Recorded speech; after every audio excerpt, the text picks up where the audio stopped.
Well, now we go to London, I hope, with Anne Jolis, Wall Street Journal writer there. And we're going to talk about a very, very interesting topic called climate change, and a new book that's been penned by a rather controversial figure. Anne, welcome.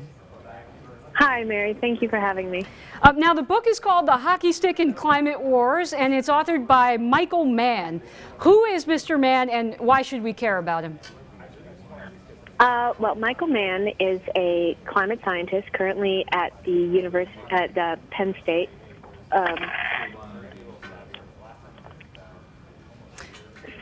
Mary, sorry. That's okay. I think this is the fun of live TV. I'll just ask you again. So, a new book, Michael Mann. Who is he? Why do we care about him?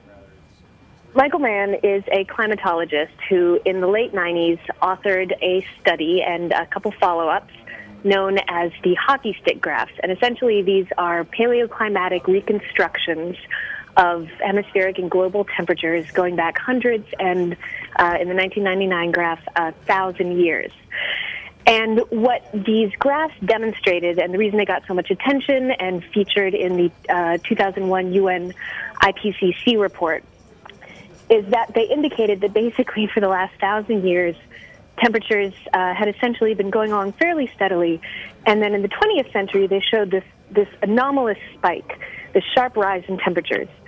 And so he's a big supporter. Sorry, he's a big supporter of climate change. He thinks it's real. And does the book basically just repeat these arguments in the hockey stick? What does the book say?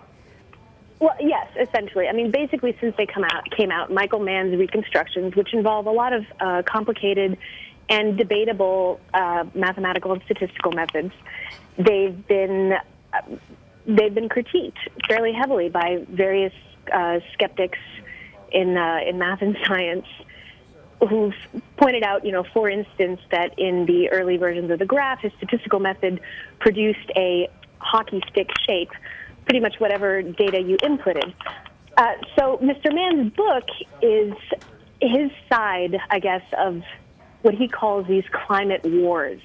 And, essentially the main thesis of the book is that he and other climate scientists, and especially his hockey stick, have been the victims of this murky corporate-funded conspiracy to deny climate science, to deny the realities of climate change, and essentially, just basically doom us all to a horrible climate catastrophe, death for corporate profit. We're talking to Wall Street Journal Europe editorial page writer Anne Jolis about a new book by Michael Mann.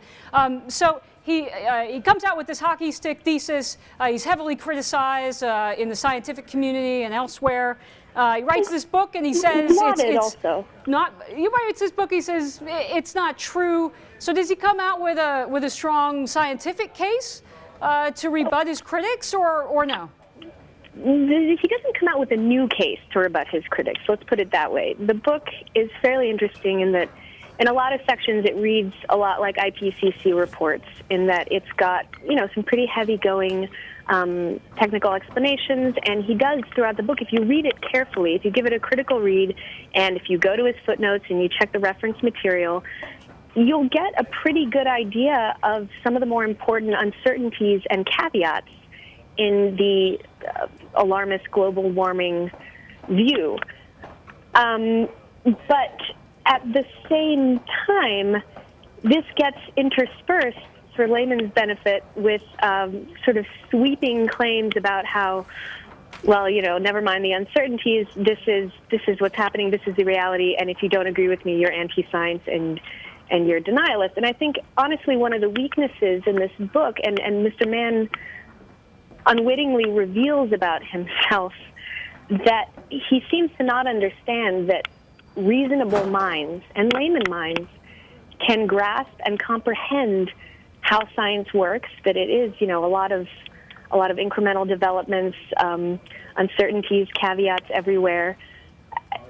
Reasonable layman minds can grasp all this and understand the science as it stands, and simply disagree with Mr. Mann on what is an appropriate an appropriate response. Well, Anne, I'm sorry. I think we have to leave it there. We've only got about 10 seconds left.